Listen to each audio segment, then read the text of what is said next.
Here's the way they look at it. Here's their metaphor. Adam and Eve were held prisoner in the Garden of Eden by an unjust, cruel, and vindictive God.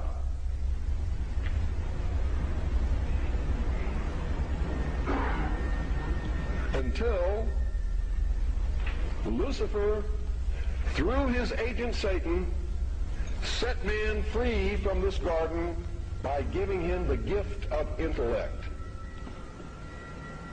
Through the use of intellect, man will conquer the earth, will conquer nature, and will himself become God. It's taught in every Masonic temple in this land. Every secret brotherhood, every secret society, every mystical temple, every occult organization teaches the Luciferian philosophy.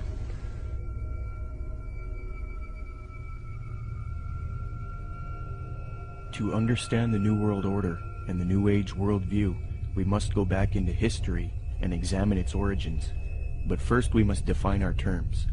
By New Age, I am speaking about a worldview that has many facets and components, such as astrological and zodiacal beliefs in the New Age concept, channeling higher powers to achieve knowledge, meditation, the belief that all is one or forms of monism, the belief that we can attain godhood, esotericism, or in other words, reinterpreting ancient texts to find hidden meanings and unify all religious belief into one, the belief that we need a one-world system for the coming age of Aquarius.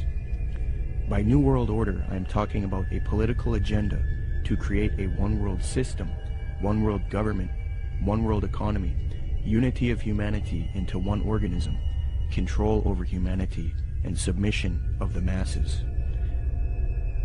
But today, the largest countries of the world have agreed a global plan for recovery and reform. I think a new world order is emerging, and with it the foundations of a new and progressive era of international cooperation. To understand what is going on today with respect to the New World Order and the New Age movement, we must have recourse to the 19th century organization called the Theosophical Society. This organization in particular, among others, is largely responsible for the modern New Age movement and the political doctrine known as the New World Order. The founder of this organization was a woman named Helena Petrovna Blavatsky. Born August 12, 1831, Helena Blavatsky was very interested early in her life in the supernatural and the mythological. From 1848 to 1858, Blavatsky would travel the world to ascertain an understanding of the religious traditions of the world. She claimed to have traveled to South America, Egypt, Canada, France, Greece, Mexico, Tibet, India, Germany, and England during this time. It is said that during this travel she learned many mysteries, secrets, and occult knowledge from every walk of life. With all of this new esoteric information in her mind, she moved to New York in 1873. Then in 1875, she formed an occult organization called the Theosophical Society. She founded this society with two men, Colonel Henry Steele Olcott and William Quan Judge. According to Olcott, Theosophy already had thousands of members and branches all over the world by 1885. After New York, Blavatsky and Olcott established the Theosophical headquarters in India, and the membership roster grew increasingly as time went on. Blavatsky's influence came from her writings. Her first book was entitled Isis Unveiled, published in 1877. She started a magazine in 1887 called Lucifer Magazine. Her principal work, The Secret Doctrine, was then published in 1888. She then wrote The Key to Theosophy and The Voice of Silence. These works are now famous, and contained in these writings are the doctrines that helped mold the New Age movement to what it is today. It is said that part of Blavatsky's book, The Secret Doctrine, was channeled to her through an ascended master or highly evolved being called Kuthumi, who spoke to her. Belief in these ascended masters who communicate to humanity is very crucial when studying the New Age. We will look at that doctrine later. The age concept that says humanity is leaving the age of Pisces and entering the golden era or Age of Aquarius, was popularized by Blavatsky, she taught.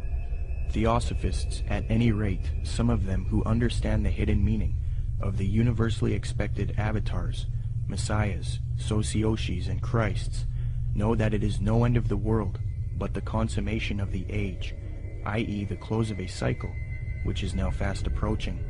Again, the messianic cycle of the man connected with Pisces. It is a cycle, historical, and not very long, but very occult, lasting about 2,155 solar years. It occurred 2,410 and 255 BC, or when the equinox entered into the sign of Ram, and again into that of Pisces. When it enters in a few years the sign of Aquarius, psychologists will have some extra work to do, and the psychic idiosyncrasies of humanity will enter on a great change. These theosophists teach that Jesus was simply a representation of the age of Pisces, and that he was an initiate into the mystery schools, or cults of spiritual teachers and masters. They teach people that the new age of Aquarius is going to be that of a utopia, where the world unites into a one-world system, the exiting out of Jesus' age, and the entering into a new world teacher's age. They say each age is accompanied by a great world teacher, be it Buddha, Jesus, etc. So for the advent of the age of Aquarius, they claim a new world teacher will guide humanity into it. Blavatsky was reluctant to fuse these theosophic beliefs with politics, however. Nonetheless, she still advocated monism and a one-world brotherhood, or uniting, of mankind. In Blavatsky's book, The Key to Theosophy, she lists three main goals of theosophy: universal brotherhood of humanity without distinction of race, color, or creed, to promote the study of the world's religions, and to investigate the hidden mysteries of nature. As theosophy grew, it produced influential figures such as Annie Wood Besant, born October 1st, 1847. She was a Marxist and a socialist. Besant was so inclined towards socialism that she defended it in public debates. One such debate was conducted between her and a man by the name of G.W. Foote, a secularist who supported republicanism.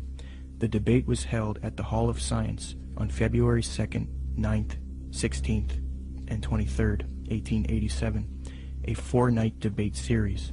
The title of the debate was, "Is Socialism Sound?"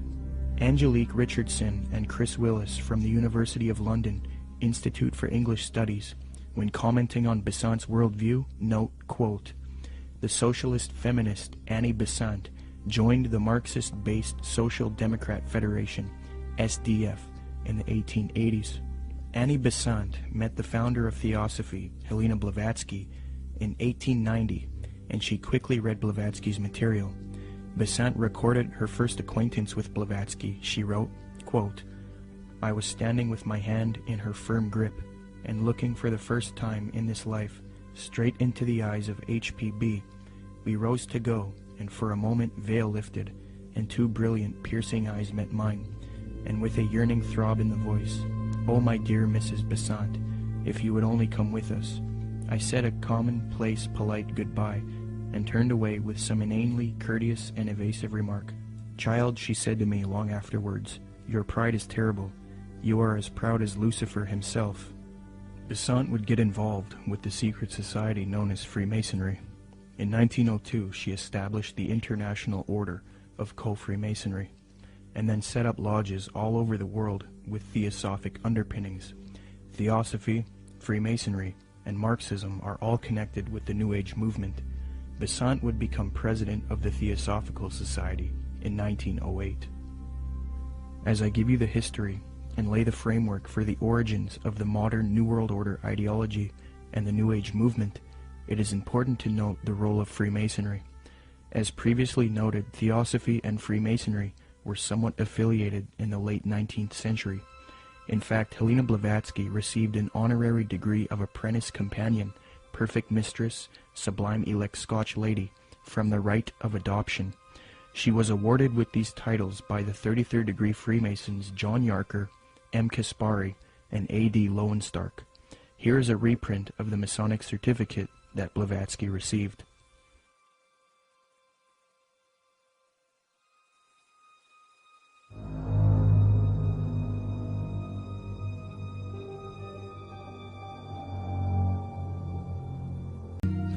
It is a well-known fact that these same esoteric organizations have openly stated that they wish to indoctrinate the public with their esoteric religious ideas and externalize their views to humanity, eventually resulting in a new world order for the age of Aquarius, which they all await with anticipation. Let me qualify this.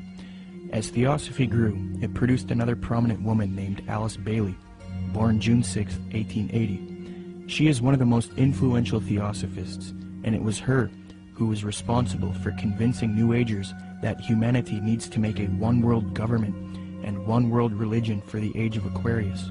In order to achieve this system, she deemed it necessary to teach humanity the religion of Theosophy and Freemasonry, the same doctrines that Zeitgeist is now spreading. Speaking on the spiritual war between esotericists and people who refuse to accept the New Age, she says, quote, "It will be fought largely with mental weapons and in the world of thought.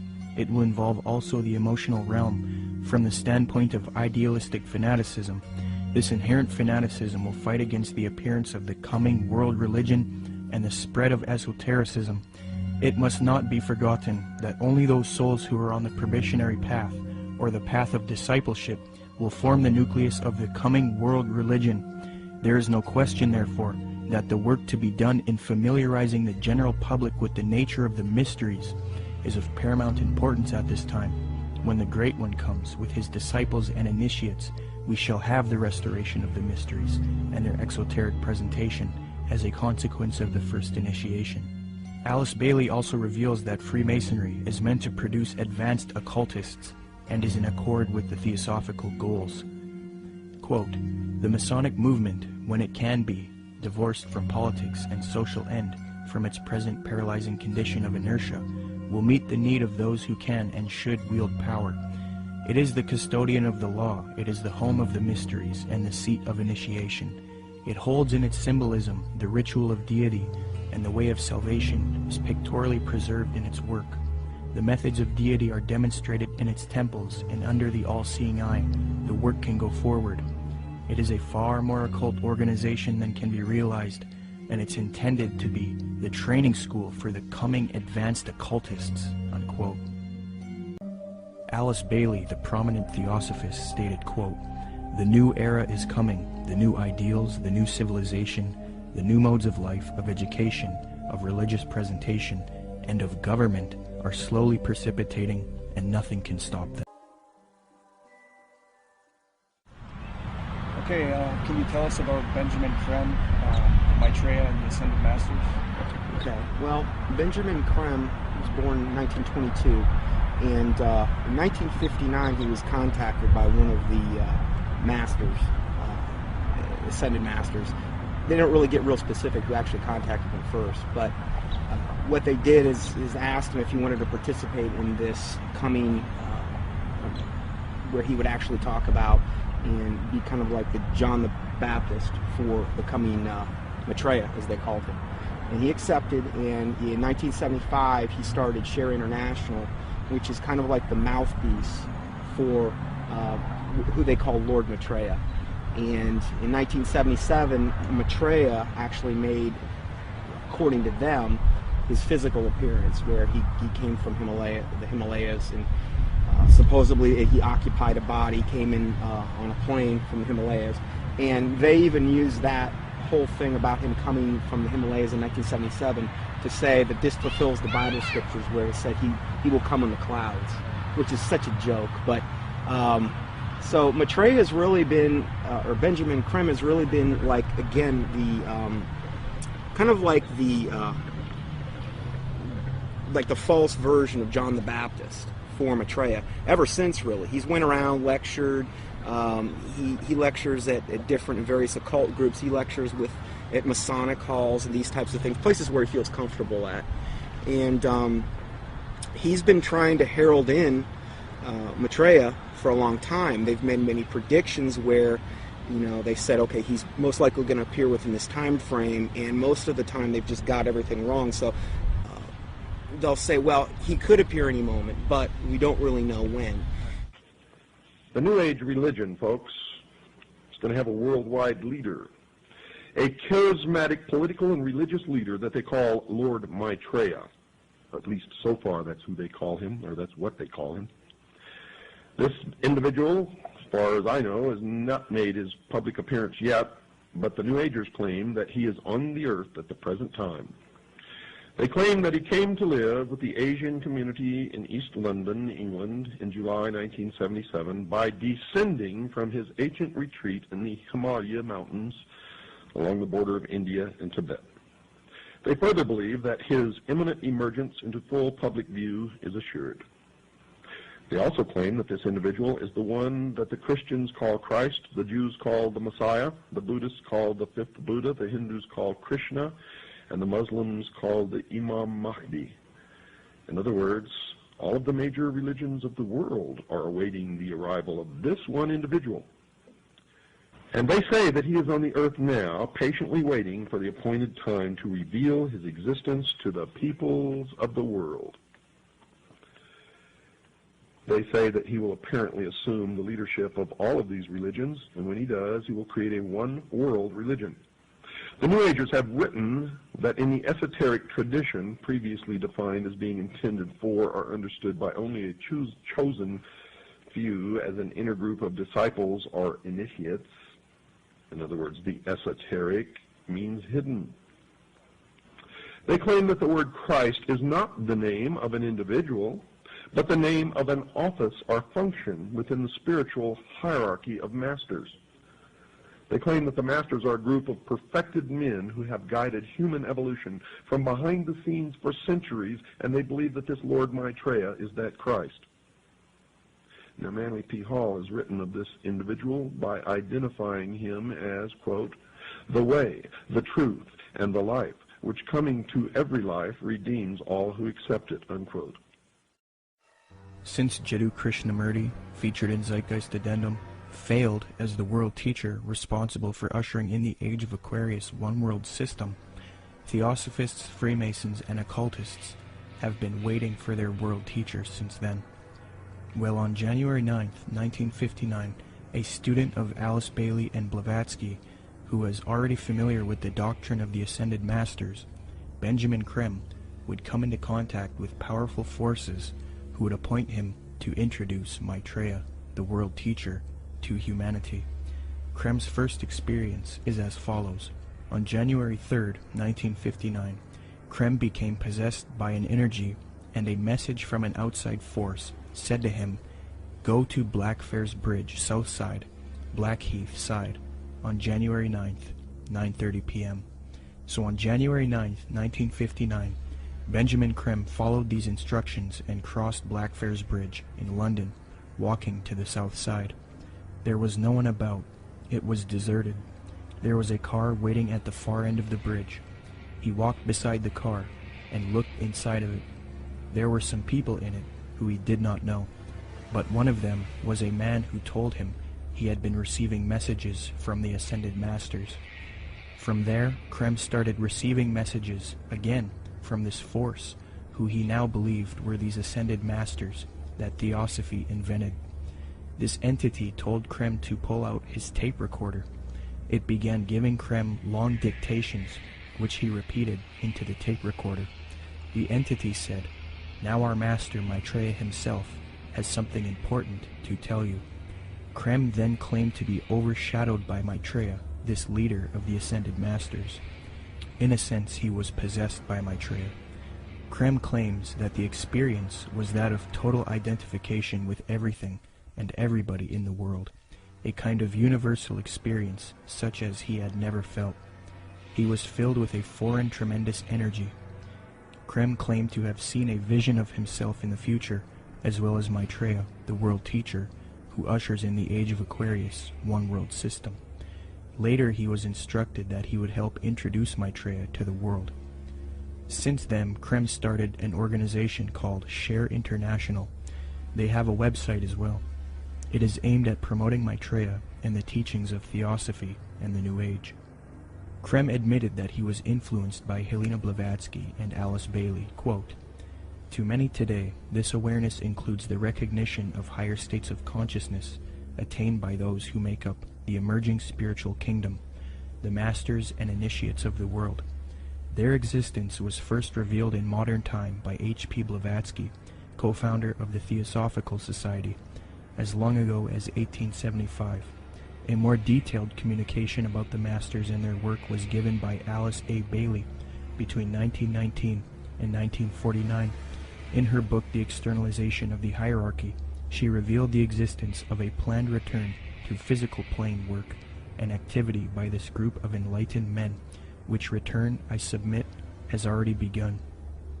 According to Share International and the Swahili edition of the Kenya Times, Maitreya made an appearance June 11, 1988, to a local congregation in Nairobi, Kenya. The editor of the Swahili edition of the Kenya Times, a veteran journalist named Job Matungi, witnessed the event and took some pictures. A summary of his article, as it appeared in his newspaper, is as follows, quote, "The tall figure of a barefooted, white-robed, and bearded man appeared from nowhere and stood in the middle of the crowd. He was walking slowly towards the new church building, away from the tent. Mary walked with him side by side. I stared at the stranger without blinking, wafted on top of his turbaned head, his feet, and his entire body. In clear Swahili, which had no traces of accent, the strange man announced that the people of Kenya were blessed, especially those who had gathered at the venue that afternoon. We are nearing the time of the reign of heaven, but before that I shall come back and bring a bucket full of blessings for all of you," the man said. A bucket full of blessings is a reference to the astrological symbol for the age of Aquarius. Aquarius is depicted as a man carrying a pitcher of water in the zodiac. But continuing with the article, quote, "It took the crowd nearly 20 minutes to recover after the man left the meeting in a car belonging to a Mr. Gurnam Singh, who offered to give him a lift. But it will probably take Mr. Singh his lifetime to recover from the shock he got 2 minutes later. On reaching the bus terminus, the man informed Mr. Singh to stop the car. On getting out, he walked a few paces beside the road and simply vanished into thin air." New Age expert and attorney Constance Cumby, author of The Hidden Dangers of the Rainbow, had stumbled onto this Maitreya figure in her research in the 80s. Her book, published in 1983, was the first book to give a full expose on Maitreya and Benjamin Creme. On page 21, she notes a Denver Post interview conducted by Jack Kissling speaking to Benjamin Creme, quote, "Won't the advent of a single world religion annoy the hierarchies of all the current Orthodox religions?" I asked. "More than that," he said with a smile. "They will be shocked. I dare say they will be among the last to accept the Christ." But according to Kissling, Creme said confidently, "It will come because it must. We will begin to live," he said, "as potential gods," unquote. Wayne Peterson, a retired American diplomat and admitted supporter of Maitreya with connections to the Pentagon and the United Nations, stated the following about Mikhail Gorbachev in the White House in a Vision magazine interview, June 20th, 2000. Reporter Kendall Klug asks, "I believe Mikhail Gorbachev has publicly stated his belief of the existence of Maitreya. Do you know if this is true?" Wayne Peterson answers, "I have one little story I could tell you about Gorbachev.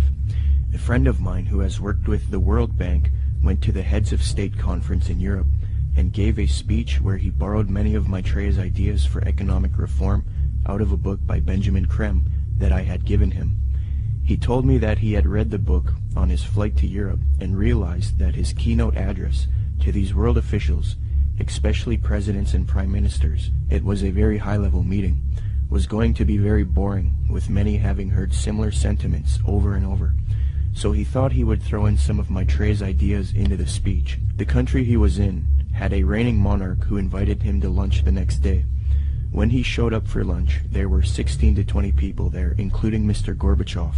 The monarch of this country said to my friend, 'I suppose you're wondering why we invited you here today.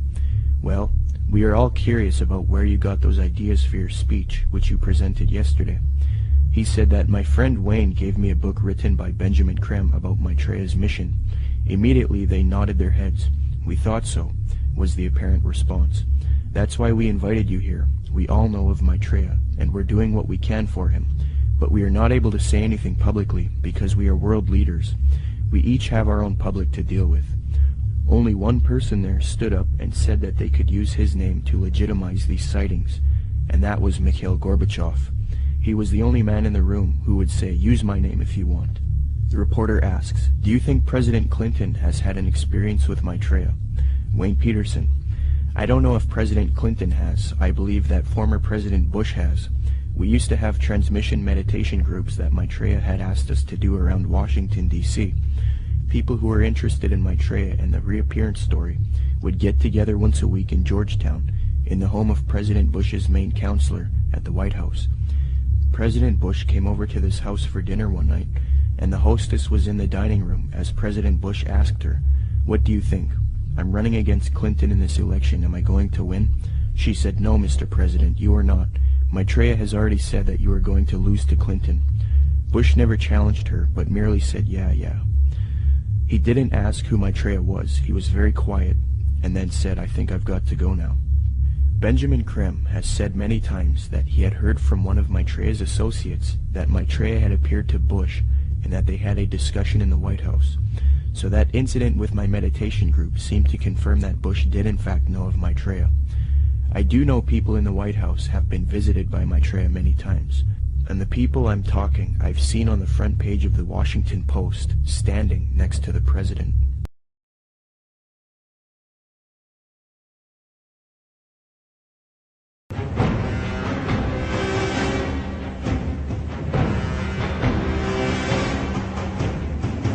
The master of all the masters, for the first time in human history, himself physically came on a well-known television program in a major network in the United States, but undeclared as Maitreya, just as one of us.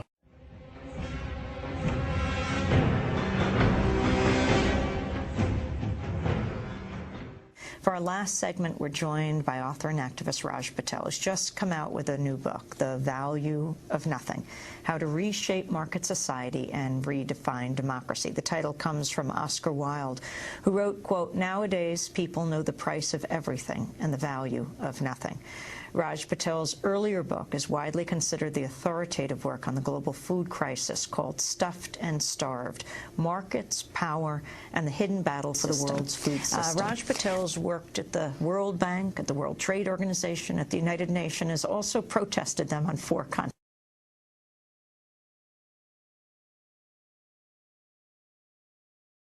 Value of nothing. And I think that we've been beguiled by markets. We understand prices, or we think that we understand what's going on when we're faced with a price. But in fact, we miss a great deal about how the economy operates if we believe in prices. And we've come to believe that the only way we can value things is by sticking them in a market.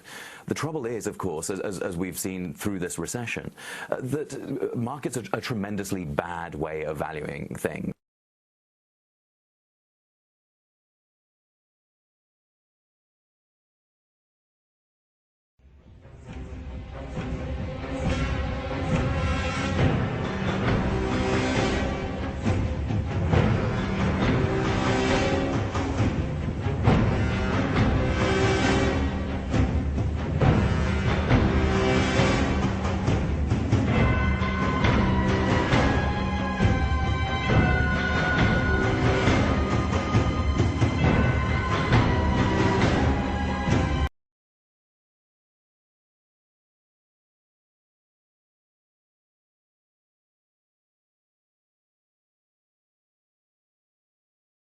I prepared all my life to work for organizations that fought poverty. People within this organization are very committed to changing the world and to fighting poverty. And the benefit of this agroecological system is not just you don't need inputs, you can save the world.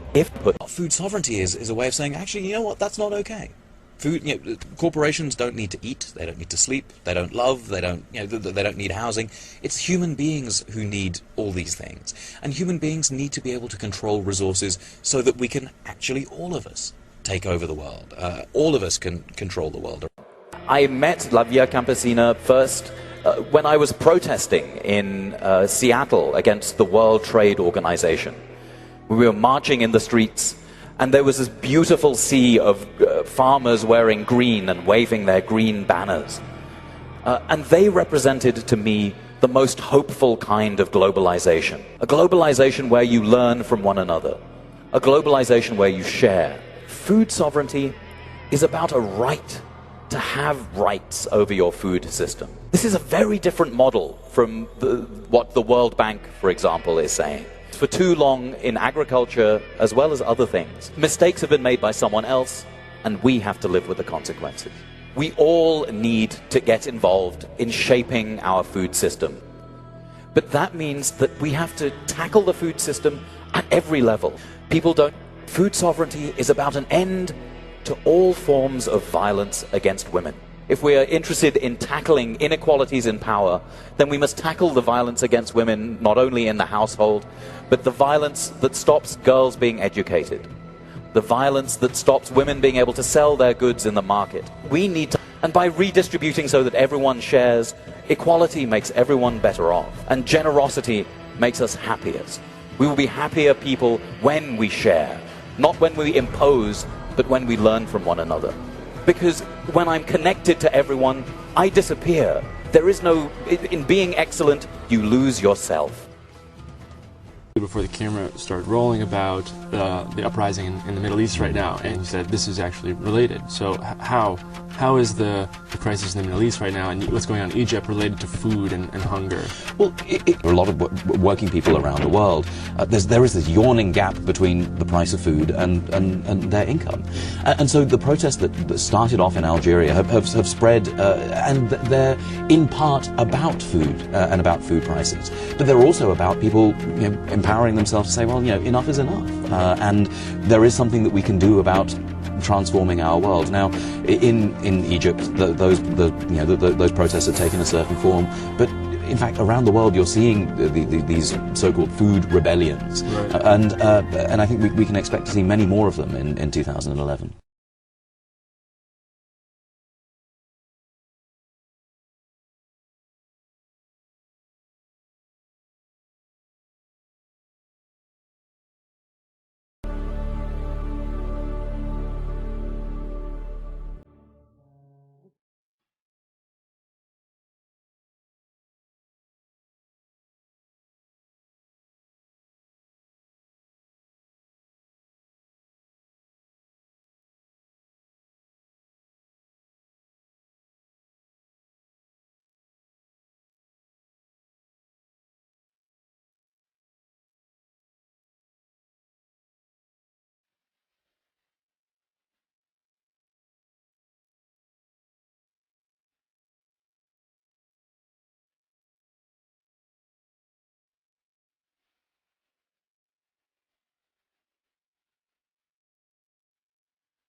Welcome, Raj. The value of nothing. Why did you name it that?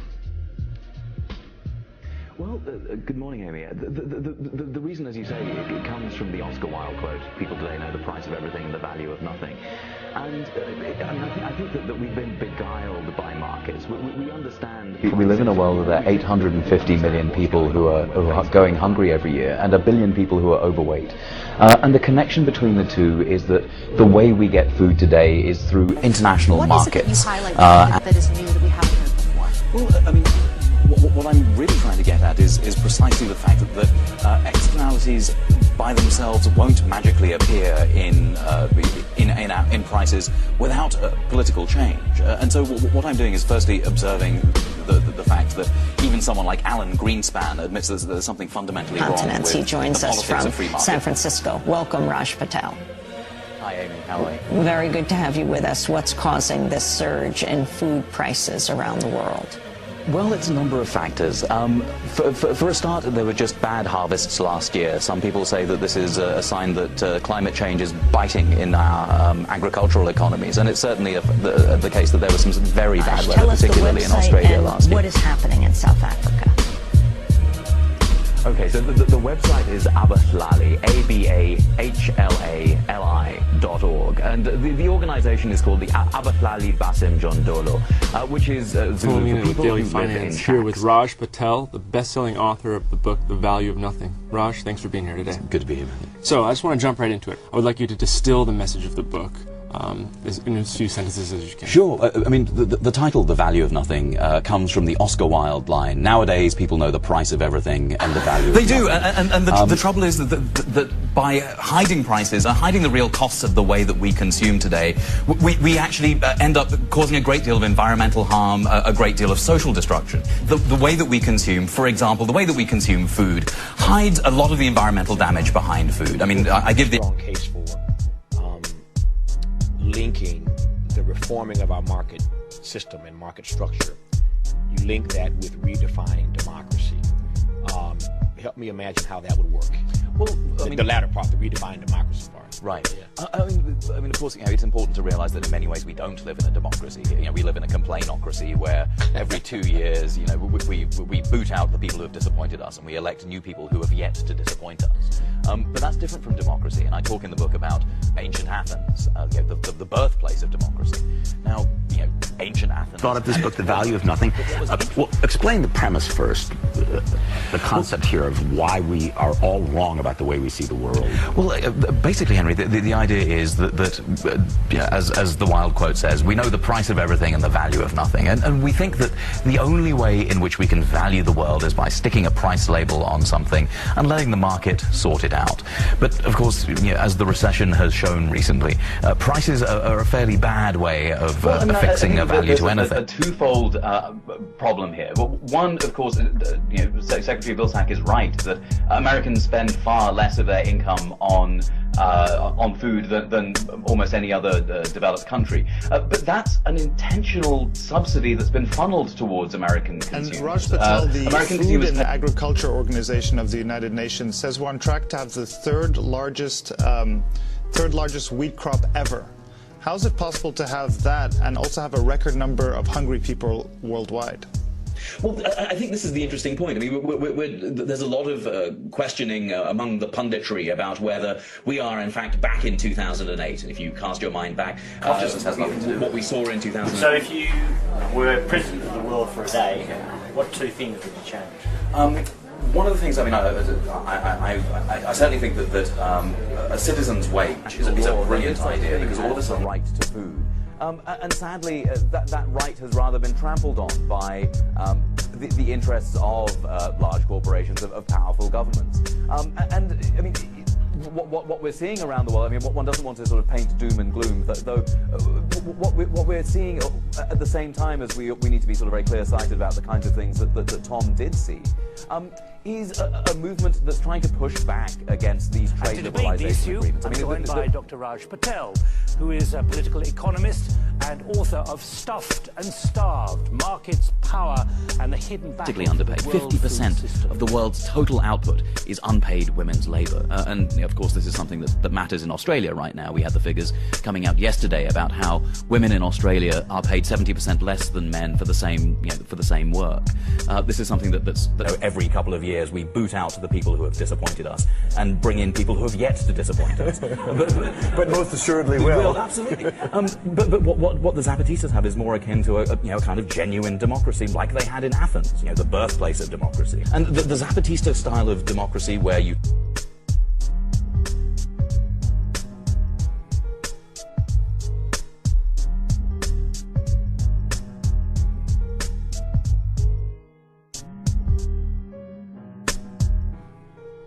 Oggi iniziamo con un personaggio straordinario, formatosi in economia e sociologia, è conosciuto al di fuori del mondo accademico per il suo impegno sociale. Bisogna dire che il suo impegno è tutt'altro che acquiescente, quindi vi preparo già a questo.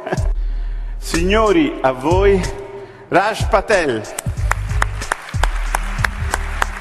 I'm here to talk about measure. So I prepared all my life to work for organizations that fought poverty. People within this organization are very committed to changing the world and to fighting poverty. Behind that price. And that's the distance between price and ideology. That there is an ideology underwriting our system at the moment that we have tried to make natural, but with the economic crisis right now, that ideology is again coming to the surface and becomes easier to see in times of crisis. Unemployment. And there are people fighting for that. But you are asking actually for a much bigger change than just fair wages or better environmental sustainable projects, because when I read your book I actually see this compelling urge for change, real change, like a mindset change even, that we don't think of ourselves as rational actors or anything, but as human beings with altruism and all these things, and so how do you think, how is that feasible, such a change? But I mean, the joy of it is we're more than just consumers. We are not these rational actors, this homo economicus that we are told that we must be in all the theories and in the models. We're much bigger than that. And you're already seeing, look at what's happening in the Middle East. Look at how groups are organizing to actually create different and better worlds. I mean, in the US, again, we have a lot of groups that are fighting to end hunger, but not just... It's like... Have you seen the film Time Bandits? It's a Monty Python film about the universe. The universe was built in 6 days, so it was a rush job. And God had help, but he doesn't treat his workers very well. And there's one scene where the workers jump through the holes in the universe and they rob people. And they rob Napoleon. It's sad. No, we can't say food, the rise in the price of food caused all this, because the food price rises everywhere. But we can certainly say that they are revolutions kindling. We can say that the food price was certainly part of the process. I mean, we've seen food rebellions in places where there hasn't been the reporting. I mean, India, I was in India at the...